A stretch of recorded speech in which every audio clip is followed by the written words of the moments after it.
Di tahun 1961, di kota Detroit, Amerika Serikat, anak ini bernama Benjamin Carson. Dia adalah satu-satunya siswa kulit hitam di sekolahnya. Selain karena Ben berkulit hitam, Ben juga siswa yang tidak pandai, sehingga teman-temannya selalu membuli Ben dan menertawakannya. Sepulang sekolah, salah satu teman Ben yang bernama Mark tidak berhenti mengejek Ben. Ben yang muak pada ejekan Mark lalu memukulnya. Setelah kejadian itu, kepala sekolah memanggil ibunya Ben yang bernama Sonya untuk menegurnya. Selain masalah pemukulan itu, kepala sekolah juga memperlihatkan nilai Ben yang begitu buruk.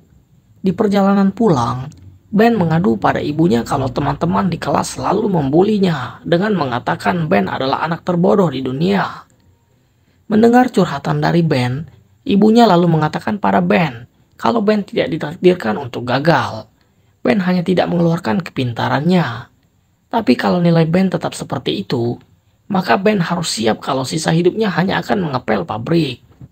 Beberapa hari kemudian, di suatu malam, Ben dan kakaknya yang bernama Curtis sedang menonton televisi.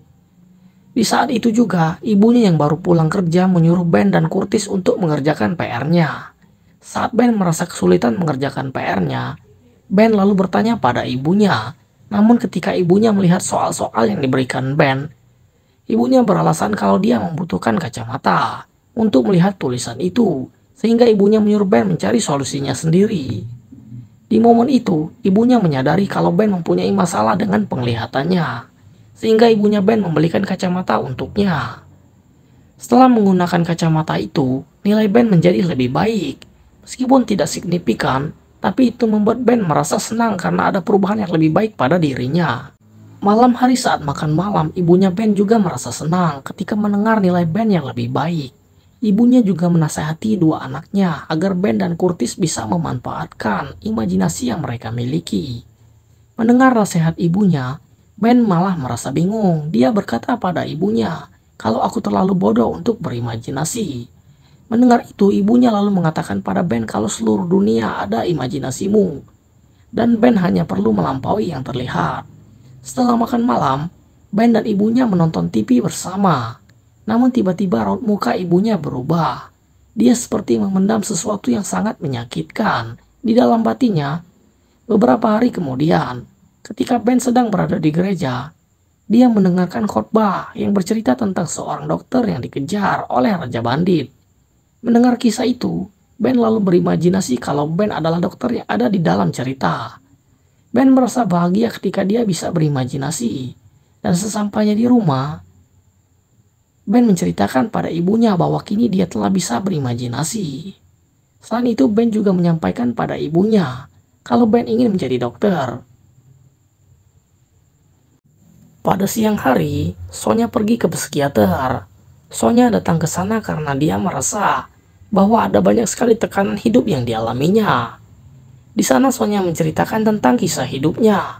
Sonya adalah anak yatim piatu yang hidup di panti asuhan sampai usianya 13 tahun. Karena di usia yang ke-13, dia dinikahi oleh seorang dokter bernama Carson. Mereka hidup bahagia dengan dikaruniai 2 orang anak. Namun semua kebahagiaan itu lenyap ketika suaminya selingkuh lalu pergi meninggalkan Sonya dan kedua anaknya. Untuk melanjutkan hidupnya, Sonya harus bekerja sebagai asisten rumah tangga untuk menghidupi kedua anaknya. Di momen itu, Sonya menangis ketakutan. Dia khawatir kalau kedua putranya akan gagal dan bodoh seperti dirinya. Karena untuk membaca saja, Sonya tidak bisa, sehingga dia selalu beralasan pada anaknya kalau dia membutuhkan kacamata untuk membaca.